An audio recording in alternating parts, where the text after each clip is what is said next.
नमस्कार, ये आकाशवाणी चंडीगढ़ है। अब आप चंदन शर्मा से प्रादेशिक समाचार सुनिए।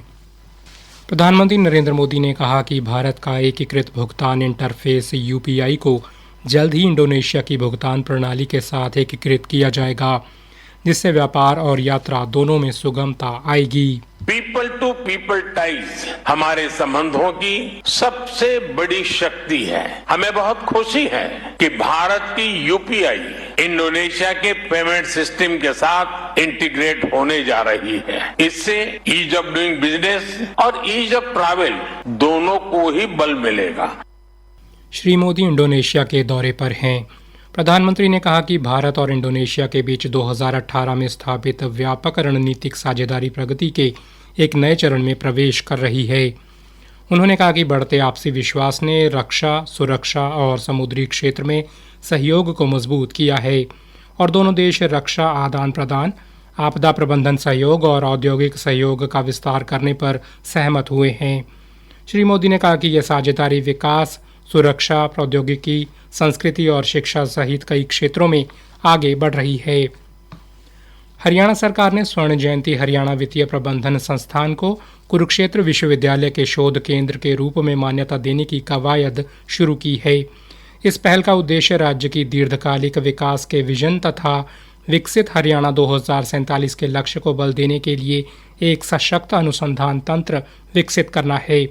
मुख्य सचिव अनुराग रस्तोगी की अध्यक्षता में चंडीगढ़ में हुई एक बैठक में इस आशय के एक प्रस्ताव पर विस्तार से चर्चा की गई।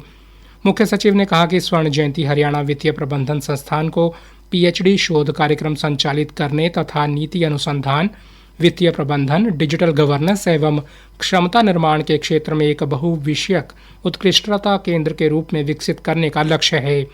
इस पहल से प्राथमिकता वाले क्षेत्रों में दीर्घकालिक अनुसंधान को संस्थागत स्वरूप मिलेगा तथा सरकार में साक्ष्य आधारित निर्णय प्रक्रिया को और मजबूती मिलेगी। हरियाणा ने साइबर अपराध नियंत्रण के क्षेत्र में उल्लेखनीय उपलब्धि हासिल करते हुए साइबर ठगी के मामलों में 31% धन वापसी की सुनिश्चित की है। यह राष्ट्रीय औसत 3.85% से 8 गुना अधिक है। ये जानकारी कल चंडीगढ़ में मुख्य सचिव श्री अनुराग रस्तोगी की अध्यक्षता में हुई प्रगति समीक्षा बैठक में दी गई। बैठक में बताया गया कि वर्ष 2026 के पहले 6 महीनों में 14,000 से अधिक अवैध ऑनलाइन सामग्री हटाई गई और 3,947 साइबर अपराधियों को गिरफ्तार किया गया, जबकि पिछले 1.5 साल में साइबर हॉटस्पॉट नूह से 927 साइबर अपराधियों की गिरफ्तारी की गई। जनवरी 2025 से जून 2026 के बीच 9,100 पुलिसकर्मियों को साइबर जांच का विशेष प्रशिक्षण भी दिया गया। थाईलैंड के पटाया में आयोजित अंडर 20 एशियाई कुश्ती चैंपियनशिप में भारतीय पहलवानों ने शानदार प्रदर्शन करते हुए 4 स्वर्ण, 7 रजत और 9 कांस्य पदकों सहित कुल 20 पदक जीते। महिला वर्ग में भारत ने 184 अंकों के साथ उप विजेता का स्थान हासिल किया, जबकि पुरुष फ्री स्टाइल वर्ग में भारतीय टीम 152 अंकों के साथ तीसरे स्थान पर रही। चैंपियनशिप में महिला वर्ग में परवीन ने 50 किलोग्राम, मुस्कान ने 53 किलोग्राम और काजल ने 76 किलोग्राम भार वर्ग में स्वर्ण पदक हासिल किया, जबकि मान्या राजपूत ने 57 किलोग्राम, सविता ने 62 किलोग्राम और मनीषा ने 72 किलोग्राम भार वर्ग में रजत पदक अपने नाम किया। इसी तरह काजल ने 55 किलोग्राम, कोमल 59 किलोग्राम और मानसी लाठर ने 65 किलोग्राम भार वर्ग में कांस्य पदक जीता। पुरुष फ्रीस्टाइल में सुमित कुमार लक्ष्मण ने 70 किलोग्राम भार वर्ग में बेहतरीन प्रदर्शन करते हुए भारत के लिए स्वर्ण पदक जीता।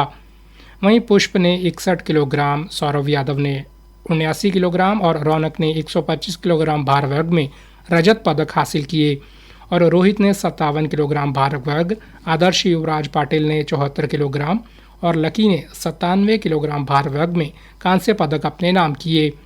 इसके अतिरिक्त ग्रीको रोमन वर्ग में अक्षय राणा ने 97 किलोग्राम भार वर्ग में रजत ने और नीरज पटेल, अनुज व धीरज कुमार मलिक ने कांस्य पदक जीतकर देश का नाम रोशन किया।